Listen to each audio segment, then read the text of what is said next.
The penguins of Madagascar series probably सर्वश्रेष्ठ बच्चों के शोज में से एक है, कम से कम मेरी हम्बल ओपिनियन में, क्योंकि यह समान रूप से मजेदार, स्टूपिड एंड क्लेवर है, भले ही यह पॉसिबल न लगे। इस शो के इतने लोकप्रिय होने के कई कारणों में से एक है मोर्ट का एग्जिस्टेंस, जो नोन यूनिवर्स में सबसे अजीब और सबसे प्यारे क्रीचर्स में से एक है। साथ ही जाहिर तौर पर रिको का एग्जिस्टेंस, एक पेंगुइन जिसका पेट जाहिर तौर पर एक्स्ट्रा डायमेंशनल है और उसे कई मेंटल इलनेसेस हैं। लेकिन आज हम स्पेसिफिक रूप से रिको के बारे में बात कर रहे हैं, जैसा कि आप टाइटल से समझ गए होंगे। रिको की सबसे दिलचस्प कैरेक्टरिस्टिक्स में से एक बंदूक बेचने वाले की पावर से परे, लेकिन पेंगुइन के साइज में उसकी बोलने की कठिनाइयां हैं। और ऐसा इसलिए नहीं है क्योंकि वह गूंगा है, ये बिल्कुल क्लियर है कि वह समय समय पर आवाजें सुन और निकाल सकता है, और कभी कभी वह कुछ शब्द भी बोलता है, या जब वह रियली एक्साइटेड होता है तो शानदार बांस आवाज में गाता है। इस वजह से ये मेडागास्कर पेंगुइन लवर्स के भीतर topic of discussion and theories बन गया है।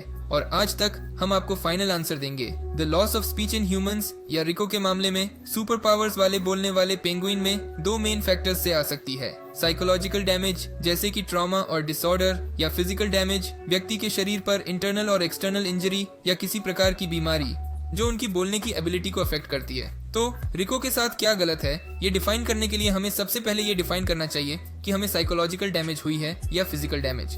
पहली बात जो आमतौर पर सस्पेक्ट की जाती है वह यह है कि यह फिजिकल डैमेज है। मेरा मतलब है कि वह टीम में एकमात्र पेंगुइन है जिसके चेहरे पर निशान है। ये एक ऐसा विचार है जो काफी पॉपुलर हो गया है, और कुछ समय के लिए रिको का रेफरेंस करते हुए IMDb पेज पर इसका डिस्क्राइबिंग भी था, जिसमें कहा गया था कि उनके बोलने की कमी सबसे अधिक संभावना लैरिंक्स इंजरी के कारण हुई थी। और सच कहा जाए तो इसमें कुछ लॉजिक भी है। ये लगभग निश्चित है कि उसके पेट से फायर आर्म्स, सोर्ड्स, चेन सॉज और शार्प ऑब्जेक्ट्स के लगातार बाहर निकलने और प्रवेश करने से उसके गले को इतना नुकसान पहुंचा कि उसकी आवाज हमेशा के लिए खराब हो गई। और ठीक है, यही वह जगह है जहां बहुत लोग इस transcendent and important millennial mystery पर चर्चा करने से रोकते हैं, लेकिन यह गलत है। इस बात के पर्याप्त एविडेंस हैं कि यह कोई चोट नहीं थी। उदाहरण के लिए कई बार वह मधुर आवाज में गाता है, या हाल के सीजन में कुछ बार वह बोलने में कामयाब होता है। लेकिन जो चीज हमें सबसे ज्यादा मदद करती है वह है रोजर डोजर, जो पहले सीजन का एक बहुत ही खास एपिसोड है और दो इम्पोर्टेंट एपिसोड में से एक है, जो हमें बताता है कि रिको के साथ आखिर क्या गड़बड़ है। एपिसोड में क्रोकोडाइल रोजर को पेंगुइन से मदद मांगनी पड़ती है क्योंकि सीवर के चूहे उसका सामान चुरा रहे थे और उसके घर को बर्बाद कर रहे थे। इनिशियली उन्होंने चूहों को खत्म करने के लिए रोजर को खुद लाने की कोशिश की। रोजर एक प्री हिस्टोरिक किलिंग मशीन है और चूहे सिर्फ चूहे हैं, लेकिन यह काम नहीं करता है और वे उसे चूहों को खत्म करने के लिए ट्रेन करने में भी फेल रहते हैं, क्योंकि रोजर किसी भी तरह की वायलेंस से डिटेस्ट करता है। इसलिए चूहों को खत्म करने के लिए स्किपर ने फैसला किया कि उसके लिए रिको के साथ दिमाग बदलना आसान होगा, ताकि वह एक जायंट क्रोकोडाइल के शरीर के अंदर अपने वर्ल्ड क्लास साइको माइंड का उपयोग कर सके। कोवाल्स्की उनके लिए शरीर बदलने के लिए एक मशीन बनाता है और वे दिमाग बदलने में कामयाब हो जाते हैं। रिको जल्दी से चूहों को खत्म कर देता है, लेकिन कोवाल्स्की के दिमाग में उसके ब्लड टेम्परेचर में डिफरेंशिएट करने का विचार नहीं था, इसलिए अब रिको की हत्या की टेंडेंसीज से बाहर हो गई है। एपिसोड सामान्य रूप से जारी रहता है। शुरू में वे रिको को संभाल नहीं पाते हैं, लेकिन फिर वे उसे हराने का एक तरीका खोज लेते हैं और अंत में सब कुछ ठीक हो जाता है। लेकिन एपिसोड का कथानक वह नहीं है जिसमें हमारी दिलचस्पी है। हम वास्तव में इस बात में इंटरेस्ट रखते हैं कि रोजर रिको के शरीर के साथ क्या कर सकता है। Talk perfectly. इनफैक्ट उसे कुछ प्रॉब्लम्स थी, क्योंकि वह अनइंटेंशनली वेपन्स और एक्सप्लोसिव्स फेंकता रहता था, लेकिन वह जितना नॉर्मल रूप से बात कर सकता था। इसके अलावा वे केवल रिको को हराने में सक्षम थे, क्योंकि रोजर ने रिको के शरीर का उपयोग करके एक अत्यंत मधुर आवाज में गाना गाया था। अंत में वे फिर से शरीर बदलते हैं और रिको एक भी ट्यून नहीं बजा पाता। यह हमें कुछ ऐसा बताता है जो कुछ चीजों को स्पष्ट करते हुए दूसरों को और अधिक कंफ्यूज भी करता है। ये कोई फिजिकल प्रॉब्लम नहीं है, उसकी आवाज पूरी तरह से ठीक है। तो क्या यह साइकोलॉजिकल है?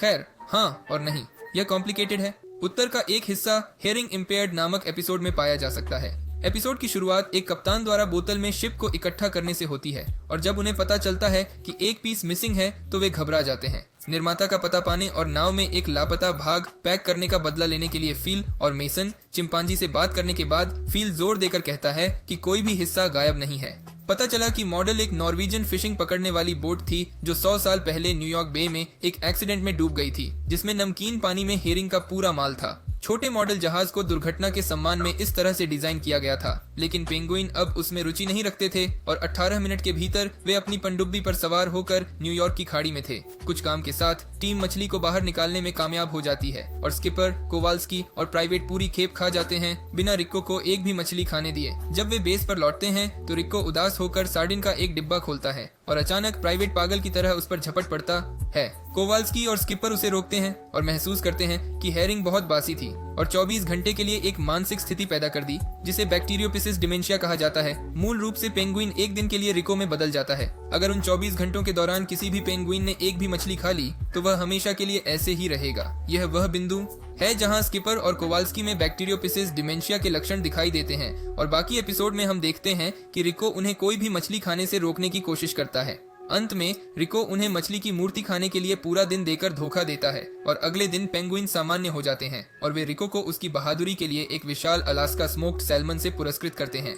इस प्रकरण के बारे में एक बहुत ही रोचक बात यह है कि हालांकि यह सीधे तौर पर नहीं बताया गया है कि रिको को बैक्टीरियोसिस डिमेंशिया हुआ था, लेकिन यह काफी हद तक उल्लेख किया गया है कि यह बीमारी अन्य पेंगुइन को रिको में बदल देती है, जो इस बात की ओर इशारा करता है कि रिको ने एक बार बैक्टीरिया से संक्रमित मछली खाई थी। लेकिन रिको और उसके संक्रमित साथियों में बहुत अंतर है। वह खुद को बहुत बेहतर तरीके से नियंत्रित कर सकता है और कम से कम रिको के लिए तो वह अपेक्षाकृत सामान्य रूप से काम करने वाला पेंगुइन हो सकता है। तो उसके साथ क्या हुआ? खैर, हमने जो देखा उसके बाद यह स्पष्ट है कि उसे बैक्टीरियोसिस डिमेंशिया जैसा कुछ है, लेकिन इस बीमारी के प्रभाव थोड़े अलग हैं। मैं 2 संभावनाओं के बारे में सोच सकता हूँ। एक यह कि उसे विशेष रूप से वह बीमारी हुई है, लेकिन समय के साथ वह इसके लक्षणों के प्रति प्रतिरोधी हो गया है। दूसरा विकल्प यह है कि यह एक समान बीमारी है, लेकिन स्पष्ट रूप से अलग है। हालांकि अंत में यह बहुत मायने नहीं रखता। क्यों?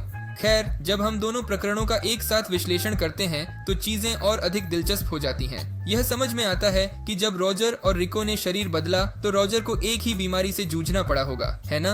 आखिरकार इसने उसके मस्तिष्क को प्रभावित किया और रॉजर को कम से कम मछली या ऐसा कुछ खाने की बेकाबू इच्छा तो होनी ही चाहिए। लेकिन एपिसोड में रॉजर सामान्य रूप से काम करता है।